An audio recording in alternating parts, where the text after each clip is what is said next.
యేసుక్రీస్తు నామములో పరిశుద్ధాత్మ ఆశీర్వాదం చూస్తున్న దేవుని బిడ్డలకు నా హృదయపూర్వక వందనాలు తెలియజేస్తూ ఉన్నాను. ప్రియులారా, ఉదయమే లేవగానే ప్రార్థించుకునుట, పరిశుద్ధాత్మ ఆశీర్వాదం పొందుకునుట, ఆ దినమంతా కూడా మన జీవితంలో విజయము దేవుడు అనుగ్రహిస్తూ ఉంటాడు. వాక్య భాగం చూసుకుందాము. ఫిలిప్పీయులకు రాసిన పత్రిక 3వ అధ్యాయము 19వ వచనం చూసుకుందాము. నాశనమే వారి అంతము, వారి కడిపే వారికి దేవుడు. వారు తమను తాము సిగ్గుపడవలసిన సంగతుల యందు అతిశయించబడుచు ఉన్నారు.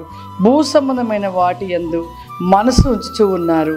మన పౌరుషతి పరలోకమందు అక్కడ ఉన్నది.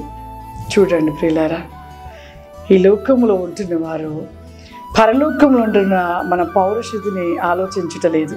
కేవలము ఏమి తిందుమా, ఏమి తాగుదుమా, ఏమి ధరించుకుందుమా, ఎలా సంపాదించుకుందామా అనే ఆలోచన కలిగి ఉంచున్నారు. కానీ ప్రియులారా, మనదంటూ భూమిపై ఏమై ఉన్నది? మనకంటూ ఏమున్నది? లోకంలో ఏది మనది లేదు. ఒకటి ఉంది.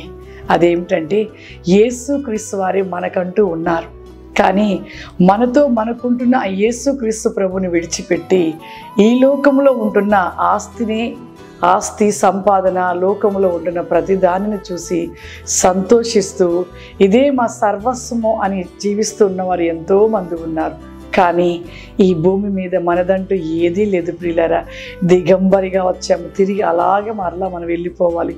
దేవుని యొద్ద నుండి వచ్చిన ఆత్మ తిరిగి మరలా దేవుని యొద్దకి చేర్చబడవలసి ఉన్నది. కాబట్టి మన జీవితంలో ఈ భూ సంబంధమైన వాటిని విడిచిపెట్టి ఆ పరలోకము కోసము మనము దినదినము కూడా వెతుకుచు ఆ రాజ్యము కోసము సిద్ధపాటును కలిగి ఉండాలి ప్రియులారా. ఎంతోమంది కూడా పరలోకము లేదు అనుకుంటున్నారు. కానీ దేవాది దేవుడు మన కోసము ఆ పరలోక పట్టణాన్ని మనకు సొంతముగా చేశాడు. అంతేకాదు, ఆ పరలోక రాజ్యంలో ఎన్నో సిద్ధపాటు చేసి ఉంచి ఉన్నాడు. జీవ గ్రంథంలో ప్రతి క్రైస్తవుని పేరు నిలిచి ఉండాలి. అంతేకాదు, ఆ జీవ గ్రంథంలో ఆ పేరు చివరి శ్వాస వరకు, మనం ప్రాణమును విడిచే వరకు కూడా ఆ గ్రంథంలో ఆ పేరు వెలిగించబడితేనే ఆ పరలోక పట్టణానికి చేర్చబడతాము.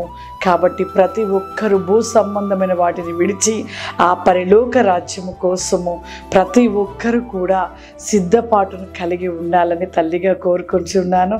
అందరి కళ్ళు మూసుకున్నట్లయితే ప్రార్థన చేసుకుందాం. సర్వశక్తివంతుడా, దయగల తండ్రి, నీకు వందనాలు చెల్లిస్తూ ఉన్నాము ప్రభువా. దేవా, ఈ ప్రోగ్రాము చూస్తున్న ప్రతి బిడ్డను మీరు జ్ఞాపకం చేసుకునండి నాయన. ఆత్మస్వరూపుడా, ఉదయకాలమే ఈ ప్రోగ్రాము చూస్తున్న ప్రతి బిడ్డను మీరు దీవించండి, ఆశీర్వదించండి. దినమంతా కూడా వారి జీవితంలో విజయమును అనుగ్రహించమని, సమృద్ధిని, ఆరోగ్యమును దయచేయమని యేసుక్రీస్తు నామమున అడుగుచున్నాను తండ్రి. ఆమేన్. God bless you. దేవుడు మిమ్మల్ని దీవించును గాక. ఆమేన్.